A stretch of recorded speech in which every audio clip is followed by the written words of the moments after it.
നമസ്കാരം. എല്ലാവർക്കും നമ്മുടെ പുതിയൊരു വീഡിയോയിലേക്ക് സ്വാഗതം.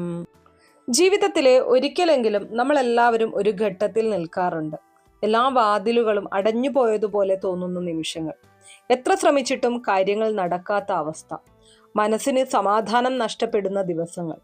അത്തരം സമയങ്ങളിൽ പലരും ആശ്രയിക്കുന്നത് പ്രാർത്ഥനയെയാണ്. പ്രാർത്ഥന എന്നത് വെറും വാക്കുകൾ ഉരുവിടുന്നത് മാത്രമല്ല, അത് നമ്മുടെ മനസ്സിനെ ദൈവസന്നിധിയിൽ സമർപ്പിക്കുന്ന ഒരു ആത്മീയ അനുഭവമാണ്. ഭക്തിയോടെയും വിശ്വാസത്തോടെയും പ്രാർത്ഥിക്കുമ്പോൾ മനസ്സിന് ധൈര്യവും പ്രത്യാശയും ലഭിക്കുന്നു എന്നതാണ് വിശ്വാസം. ഇന്നത്തെ വീഡിയോയിൽ പല ഭക്തി പാരമ്പര്യങ്ങളിലും പ്രധാനമായിട്ട് കരുതപ്പെടുന്ന 7 പ്രാർത്ഥനകളെ കുറിച്ചാണ് നമ്മൾ സംസാരിക്കുന്നത്. ഇവയെക്കുറിച്ച് തലമുറകളായിട്ട് പല വിശ്വാസങ്ങളും പ്രചരിച്ചു വരുന്നു. ഇവ ജീവിതത്തിലെ പല സാഹചര്യങ്ങളിലും ആത്മവിശ്വാസവും ആശ്വാസവും നൽകുമെന്ന് നിരവധി ഭക്തർ അനുഭവമായി പങ്കുവയ്ക്കാറുണ്ട്. ഈ വീഡിയോ ഒരു മതത്തെയോ വിശ്വാസത്തെയോ മറ്റൊന്നിനേക്കാൾ ഉയർത്തിക്കാട്ടാനല്ല, മറിച്ച് പ്രാർത്ഥനയുടെ ആത്മീയ പ്രാധാന്യത്തെയും വിശ്വാസത്തിന്റെ മൂല്യത്തെയും മനസ്സിലാക്കാനാണ്. ഈ 7 പ്രാർത്ഥനകളിൽ ഏതെങ്കിലും ഒന്ന് നിങ്ങൾ ദിവസവും ഭക്തിയോടെ ചൊല്ലുന്നുണ്ടോ? അല്ലെങ്കിൽ ഇന്നാണ് ആദ്യമായി കേൾക്കുന്നതോ? ഏതായാലും വീഡിയോ അവസാനം വരെ കാണുക. ഓരോ പ്രാർത്ഥനയ്ക്കും പിന്നിലെ ആത്മീയ സന്ദേശവും അത് ഏത് സാഹചര്യങ്ങളിൽ പലരും ചൊല്ലാറുണ്ടെന്നുള്ളതും നമുക്ക് ഒരുമിച്ച് മനസ്സിലാക്കാം. വീഡിയോ ആരംഭിക്കുന്നതിന് മുൻപ് നിങ്ങളുടെ പ്രാർത്ഥനയിൽ നിങ്ങൾ സ്മരിക്കുന്ന ദൈവത്തിന്റെ പേര് കമന്റിൽ എഴുതുക. എല്ലാവർക്കും വേണ്ടി നല്ലത് വരാൻ പ്രാർത്ഥിക്കാം. അപ്പൊ സമയം കളയാതെ ജീവിതത്തിന് പ്രത്യാശയും മനസ്സിന് സമാധാനവും നൽകുമെന്ന് വിശ്വസിക്കപ്പെടുന്ന ആ 7 പ്രാർത്ഥനകളെ നമുക്ക് പരിചയപ്പെടാം. ഏറ്റവും ആദ്യം തന്നെ ഗണപതി പ്രാർത്ഥനയാണ്. ഏത് നല്ല കാര്യവും ആരംഭിക്കുമ്പോൾ ആദ്യം സ്മരിക്കുന്ന ദേവനാണ് ശ്രീ ഗണപതി. വിഘ്നങ്ങളെ നീക്കുന്ന ദേവനായി ഗണപതിയെ ഭക്തർ വിശ്വസിക്കുന്നു. അതുകൊണ്ട് തന്നെ ഒരു പുതിയ ജോലി, പരീക്ഷ, യാത്ര, ബിസിനസ്, വീടിന്റെ നിർമ്മാണം, വിവാഹം തുടങ്ങി ഏത് ശുഭകാര്യത്തിന്റെയും തുടക്കത്തിൽ ഗണപതിയെ പ്രാർത്ഥിക്കുന്ന പതിവ് നമ്മുടെ സംസ്കാരത്തിൽ കാണാം. ഗണപതി ഭഗവാനെ പ്രാർത്ഥിച്ചുകൊണ്ട് തുടങ്ങുന്ന കാര്യങ്ങളിൽ ഒരു തരത്തിലുള്ള തടസ്സങ്ങളും ഉണ്ടാവുകയില്ല. അതുകൊണ്ട് പ്രാർത്ഥിക്കുമ്പോൾ ഭക്തിയോടെ പൂർണ്ണ മനസ്സോടെ പ്രാർത്ഥിക്കാനായിട്ട് ശ്രമിക്കുക. രാവിലെ കുളിച്ച് ശുദ്ധിയോടെ ദീപം തെളിയിച്ച് കുറച്ചു നിമിഷങ്ങൾ ഗണപതി ഭഗവാനെ മനസ്സിൽ ധ്യാനിക്കുക. തുടർന്ന് ഭക്തിയോടെ ഈ മന്ത്രം ജപിക്കാം. ഓം ഗം ഗണപതയേ നമ. ഈ മന്ത്രം 21 പ്രാവശ്യമോ 108 പ്രാവശ്യമോ ജപിക്കുന്ന പതിവ് പല ഭക്തർക്കുമുണ്ട്. ജപിക്കുമ്പോൾ മനസ്സ് മറ്റെവിടെയെങ്കിലും അലഞ്ഞു തിരിയാതെ ദൈവസ്മരണയിൽ കേന്ദ്രീകരിക്കാൻ ശ്രമിക്കുക. ഭക്തിയോടെയും വിനയത്തോടെയും പ്രാർത്ഥിക്കുമ്പോൾ ജീവിതത്തിലെ വെല്ലുവിളികളെ നേരിടാനുള്ള ധൈര്യം വർദ്ധിക്കട്ടെ എന്ന് പ്രാർത്ഥിക്കാം. എല്ലാ നല്ല തുടക്കങ്ങൾക്കും ദൈവാനുഗ്രഹം ഉണ്ടാകട്ടെ എന്നും ഹൃദയം നിറഞ്ഞ് അപേക്ഷിക്കാം. അപ്പോൾ ഇതാണ് ഒന്നാമത്തെ പ്രാർത്ഥന എന്ന് പറയുന്നത്. ഇനി അടുത്തതായിട്ട് രണ്ടാമത്തെ പ്രാർത്ഥനയിലേക്ക് കടക്കാം. മഹാമൃത്യുഞ്ജയ മന്ത്ര പ്രാർത്ഥന ആരോഗ്യത്തിനും മനസമാധാനത്തിനുമായിട്ടാണ്. നൂറ്റാണ്ടുകളായി ഭക്തർ ഏറെ ആദരവോടെ ജപിച്ചു വരുന്ന മന്ത്രങ്ങളിൽ ഒന്നാണ് മഹാമൃത്യുഞ്ജയ മന്ത്രം. പരമശിവനോടുള്ള ഈ പ്രാർത്ഥന ആരോഗ്യം, മാനസിക ധൈര്യം, ആത്മീയ ശക്തി എന്നിവയ്ക്കായി പലരും ഭക്തിയോടെ ജപിച്ചു വരുന്നു. ജീവിതത്തിലെ ചില സമയങ്ങളിൽ രോഗം, ഭയം, അനിശ്ചിതത്വം, വിഷമം എന്നിവ നമ്മുടെ മനസ്സിനെ തളർത്താം. അത്തരം സാഹചര്യങ്ങളിൽ ഈ മന്ത്രം ഭക്തിയോടെ ജപിക്കുന്നത് മനസ്സിന് ആശ്വാസവും ദൈവത്തിൽ കൂടുതൽ വിശ്വാസവും നൽകും എന്നതാണ്. മൃത്യുഞ്ജയ മന്ത്രം എല്ലാവർക്കും അറിയാമെന്ന് കരുതുന്നു. ഓം ത്രയംബകം യജാമഹേ സുഗന്ധിം പുഷ്ടിവർദ്ധനം ഊർവാരുകമിവ ബന്ധനാത് മൃത്യോർമുക്ഷീയമാമൃതാത്. ഈ മന്ത്രം ദിവസവും 11, 21 അല്ലെങ്കിൽ 108 പ്രാവശ്യം ഭക്തിയോടെ ജപിക്കുന്ന പതിവ് പലർക്കുമുണ്ട്. ജപിക്കുമ്പോൾ ഒരു ദീപം തെളിയിച്ച് പരമശിവനെ ധ്യാനിച്ചാൽ കൂടുതൽ ഏകാഗ്രത ലഭിക്കുന്നതായിട്ട് ഭക്തർ പറയാറുണ്ട്. ഇനി അടുത്തതായിട്ട് മൂന്നാമത്തെ പ്രാർത്ഥന എന്ന് പറയുന്നത് വിഷ്ണു സഹസ്രനാമ പ്രാർത്ഥനയാണ്. ഭക്തി പാരമ്പര്യത്തിലെ ഏറ്റവും ആദരിക്കപ്പെടുന്ന സ്തോത്രങ്ങളിൽ ഒന്നാണ് വിഷ്ണു സഹസ്രനാമം. മഹാവിഷ്ണുവിന്റെ 1000 നാമങ്ങൾ ഉൾക്കൊള്ളുന്ന ഈ സ്തോത്രം ഭക്തിയോടെയും ഏകാഗ്രതയോടെയും പാരായണം ചെയ്യുന്നത് ആത്മീയ വളർച്ചയ്ക്കും മനസമാധാനത്തിനും സഹായകരമാണ്. ജീവിതത്തിലെ എത്ര തിരക്കുകൾ ഉണ്ടായാലും ദിവസത്തിൽ കുറച്ച് നിമിഷങ്ങൾ ദൈവസ്മരണയ്ക്കായി മാറ്റിവെക്കുന്നത് മനസ്സിനെ ശാന്തമാക്കാൻ സഹായിക്കും. അതുകൊണ്ട് തന്നെ നിരവധി കുടുംബങ്ങളിൽ രാവിലെയോ വൈകുന്നേരമോ വിഷ്ണു സഹസ്രനാമ പാരായണം ഒരു പതിവായി തുടരുന്നു. സഹസ്രനാമം മുഴുവനായി ദിവസവും ചൊല്ലാൻ കഴിയാത്തവർക്ക് മഹാവിഷ്ണുവിന്റെ നാമം ഭക്തിയോടെ സ്മരിക്കുകയോ കുറച്ചു ഭാഗങ്ങൾ പാരായണം ചെയ്യുകയോ ചെയ്യാം.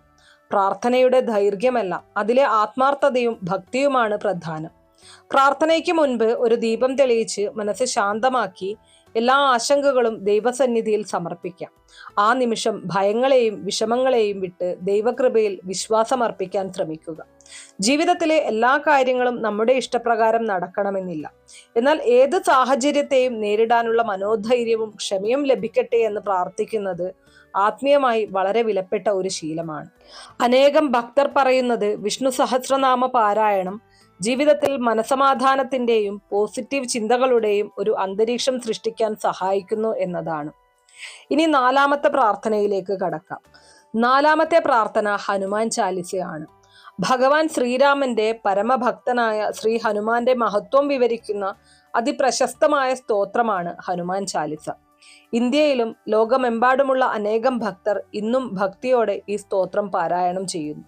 ജീവിതത്തിലെ ഭയം, നിരാശ, മാനസിക സമ്മർദ്ദം, പ്രതിസന്ധികൾ എന്നിവ നേരിടേണ്ടി വരുന്ന സമയങ്ങളിൽ ഹനുമാനെ സ്മരിക്കുന്നത് മനസ്സിനെ ധൈര്യവും ആത്മവിശ്വാസവും നൽകുമെന്ന് പല ഭക്തരും വിശ്വസിക്കുന്നു. അതുകൊണ്ട് തന്നെ ചൊവ്വാഴ്ചയും ശനിയാഴ്ചയും ഹനുമാൻ ചാലിസ പാരായണം ചെയ്യുന്ന പതിവ് പല വീടുകളിലും കാണാം. ഹനുമാൻ ചാലിസ മുഴുവനായിട്ട് പാരായണം ചെയ്യാൻ കഴിയുന്നവർ ഭക്തിയോടെ അത് ചൊല്ലാം. അല്ലെങ്കിൽ ശ്രീരാം ജയ റാം ജയ ജയ റാം എന്ന നാമം മനസ്സറിഞ്ഞ് ജപിച്ചാലും ദൈവസ്മരണയിൽ നിലകൊള്ളാൻ സഹായകമാണ്. പ്രാർത്ഥിക്കുമ്പോൾ ഒരു കാര്യം പ്രത്യേകം ശ്രദ്ധിക്കുക. വെറും ആഗ്രഹങ്ങൾ നേടിയെടുക്കാനല്ല പ്രാർത്ഥിക്കേണ്ടത്. ശരിയായ വഴി തിരഞ്ഞെടുക്കാനുള്ള വിവേകം, പ്രതിസന്ധികളെ നേരിടാനുള്ള ധൈര്യം, മറ്റുള്ളവരെ സഹായിക്കാനുള്ള മനസ്സ്, സത്യത്തിൽ ഉറച്ചു നിൽക്കാനുള്ള ശക്തി, ഇവയാണ് ദൈവത്തോട് നമ്മൾ അപേക്ഷിക്കേണ്ടത്. ഹനുമാന്റെ ജീവിതം നമ്മെ പഠിപ്പിക്കുന്നത് ഭക്തി, വിനയം, സേവനം, അർപ്പണബോധം എന്നിവയുടെ മഹത്വമാണ്. അതുകൊണ്ട് തന്നെ ഈ പ്രാർത്ഥന വെറും വാക്കുകൾ മാത്രമല്ല, ജീവിതത്തെ നന്മയിലേക്ക് നയിക്കുന്ന ഒരു ആത്മീയ സന്ദേശം കൂടിയാണ്. ഇനി അടുത്തതായിട്ട് 5ാമത്തെ പ്രാർത്ഥനയിലേക്ക് വരാം. മഹാലക്ഷ്മി ദേവിയുടെ അനുഗ്രഹം തേടി അനേകം ഭക്തർ ഭക്തിയോടെ ചൊല്ലുന്ന പ്രാർത്ഥനയാണിത്. മഹാലക്ഷ്മി പ്രാർത്ഥന. സമ്പത്തും ഐശ്വര്യവും സൗഭാഗ്യവും നൽകുന്ന ദേവിയായാണ് മഹാലക്ഷ്മിയെ ഭക്തർ ആരാധിക്കുന്നത്. എന്നാൽ യഥാർത്ഥ ഐശ്വര്യം ധനം മാത്രമല്ല. കുടുംബ സമാധാനം, നല്ല ആരോഗ്യം, സ്നേഹം, സംതൃപ്തി, നല്ല ബന്ധങ്ങൾ എന്നിവയും അതിൻ്റെ ഭാഗമാണെന്ന് ആത്മീയ പാരമ്പര്യങ്ങൾ ഓർമ്മിപ്പിക്കുന്നു. വെള്ളിയാഴ്ചകളിൽ ദീപം തെളിയിച്ച് മഹാലക്ഷ്മി ദേവിയെ ഭക്തിയോടെ പ്രാർത്ഥിക്കുന്ന പതിവ് നിരവധി കുടുംബങ്ങളിൽ ഇന്നും നിലനിൽക്കുന്നു. ശുദ്ധമായ മനസ്സോടെയും നന്ദിയോടെയും ദൈവസന്നിധിയിൽ നിൽക്കുമ്പോൾ മനസ്സിന് പോസിറ്റീവ് ചിന്തയും പ്രത്യാശയും ലഭിക്കും. മഹാലക്ഷ്മി പ്രാർത്ഥനയ്ക്കിടെ ഭക്തിയോടെ ഈ മന്ത്രം ജപിക്കാം. ഓം ശ്രീം മഹാലക്ഷ്മിയെ നമഃ. ഈ മന്ത്രം 108 പ്രാവശ്യം ജപിക്കുന്ന പതിവ് ചില ഭക്തർക്കുണ്ട്.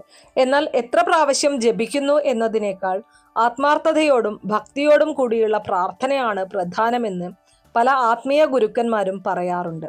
ഇവിടെ മറ്റൊരു കാര്യം കൂടി ഓർക്കണം. സമ്പത്തിനായി മാത്രം പ്രാർത്ഥിക്കുന്നതിന് പകരം സത്യസന്ധമായി പ്രവർത്തിക്കാനുള്ള മനസ്സ്, കഠിനാധ്വാനം ചെയ്യാനുള്ള ശക്തി, ലഭിച്ചതിൽ നന്ദിയുള്ള ഹൃദയം എന്നിവയും ദൈവത്തോട് അപേക്ഷിക്കാം. ആത്മീയ വിശ്വാസ പ്രകാരം ഇത്തരം ഗുണങ്ങളാണ് ജീവിതത്തെ കൂടുതൽ സമ്പന്നമാക്കുന്നത്. ഇനി അടുത്ത മന്ത്രത്തിലേക്ക് കടക്കാം. ഗായത്രി മന്ത്രമാണ് അടുത്തതായിട്ട് പറയുന്നത്. വേദങ്ങളിൽ ഏറ്റവും പവിത്രമായ മന്ത്രങ്ങളിൽ ഒന്നായി കണക്കാക്കപ്പെടുന്നതാണ് ഗായത്രി മന്ത്രം. മനസ്സിന്റെ ശുദ്ധിക്കും ജ്ഞാനത്തിനും നല്ല ചിന്തകൾക്കും ദൈവിക മാർഗദർശനത്തിനുമായി അനേകം ഭക്തർ ഈ മന്ത്രം ഭക്തിയോടെ ജപിച്ചു വരുന്നു. ജീവിതത്തില് ചിലപ്പോൾ ശരിയായ തീരുമാനം എടുക്കാൻ കഴിയാതെ നമ്മൾ ആശയക്കുഴപ്പത്തിലാകാറുണ്ട്. അത്തരം സമയങ്ങളിൽ ദൈവത്തോട് വിവേകവും വ്യക്തമായ ചിന്തയും ലഭിക്കട്ടെ എന്ന് പ്രാർത്ഥിക്കുന്നത് ആത്മീയമായി വളരെ വിലപ്പെട്ട ഒരു ശീലമാണ്. ഈ മന്ത്രം സൂര്യോദയ സമയത്തോ സൂര്യാസ്തമയ സമയത്തോ ശാന്തമായ മനസ്സോടെ ജപിക്കുന്ന പതിവ് പല ഭക്തർക്കുമുണ്ട്. ജപിക്കുമ്പോൾ ഓരോ വാക്കിന്റെയും അർത്ഥം മനസ്സിലാക്കി ദൈവിക പ്രകാശം നമ്മുടെ ബുദ്ധിയെ നയിക്കട്ടെ എന്ന് ആത്മാർത്ഥമായി പ്രാർത്ഥിക്കാം. ഗായത്രി മന്ത്രം വെറും ഭൗതിക നേട്ടങ്ങൾക്കായുള്ള പ്രാർത്ഥനയല്ല. നല്ല ചിന്തകൾ, ശരിയായ തീരുമാനങ്ങൾ, ധാർമ്മിക ജീവിതം, ആത്മീയ വളർച്ച എന്നിവയ്ക്കായുള്ള പ്രാർത്ഥന കൂടിയാണിത്. ദിവസവും ഏതാനും മിനിറ്റുകൾ ഈ മന്ത്രം ഭക്തിയോടെ ജപിക്കുന്നത് മനസ്സിനെ ശാന്തമാക്കാനും ഏകാഗ്രത വർദ്ധിപ്പിക്കാനും സഹായകരമാണ്. ഇനി ഈ വീഡിയോയിലെ അവസാനത്തെയും അതീവ പ്രാധാന്യമുള്ളതുമായിട്ടുള്ള 7ാമത്തെ പ്രാർത്ഥനയിലേക്ക് കടക്കാം. ഈ പ്രാർത്ഥന ഒരാളുടെ മാത്രം നേട്ടത്തിനായുള്ളതല്ല. ലോകത്തിലെ എല്ലാ ജീവജാലങ്ങളുടെയും നന്മയ്ക്കും സമാധാനത്തിനും വേണ്ടിയുള്ള പ്രാർത്ഥനയാണിത്. ലോകക്ഷേമ ശാന്തി പ്രാർത്ഥന. നമ്മുടെ പാരമ്പര്യത്തിലെ ഒരു മനോഹരമായ സന്ദേശമുണ്ട്. സ്വന്തം സന്തോഷം മാത്രമല്ല, എല്ലാവരുടെയും സന്തോഷം ആഗ്രഹിക്കുന്ന ഹൃദയമാണ് ഏറ്റവും വലിയ ഭക്തി. അതുകൊണ്ട് തന്നെ ദിവസാവസാനം കുറച്ചു നിമിഷമെങ്കിലും ലോകത്തിന്റെ നന്മയ്ക്കായി പ്രാർത്ഥിക്കുന്നത് വളരെ മഹത്തായ ഒരു ആത്മീയ ശീലമായിട്ട് കണക്കാക്കപ്പെടും. പ്രാർത്ഥനയുടെ ശക്തി വെറും വാക്കുകളിലല്ല, ആത്മാർത്ഥമായ വിശ്വാസത്തിലും നല്ല പ്രവൃത്തികളിലും സ്നേഹത്തിലും നന്ദിയുള്ള മനസ്സിലുമാണ്. ജീവിതത്തിലെ വെല്ലുവിളികൾ ഉണ്ടാകുമ്പോഴും പ്രത്യാശ കൈവിടാതെ ദൈവസ്മരണയിൽ മുന്നോട്ടു പോകാൻ ഈ പ്രാർത്ഥനകൾ പലർക്കും ആത്മീയ പിന്തുണ നൽകുന്നുണ്ട്. ഈ വീഡിയോ നിങ്ങൾക്ക് ഉപകാരപ്രദമാവുകയാണെങ്കിൽ തീർച്ചയായിട്ടും വീഡിയോ ലൈക്ക് ചെയ്യാനും നിങ്ങളുടെ കുടുംബാംഗങ്ങൾക്കും സുഹൃത്തുക്കൾക്കും ഷെയർ ചെയ്യാനും മറക്കരുത്. അപ്പൊ ഇത്രയേ ഉള്ളൂ ഇന്നത്തെ വീഡിയോ. ഇതുപോലുള്ള അറിവുകൾക്കായിട്ട് നമ്മുടെ ഈ ഒരു ചാനൽ ഒന്ന് സബ്സ്ക്രൈബ് ചെയ്യാം. നന്ദി.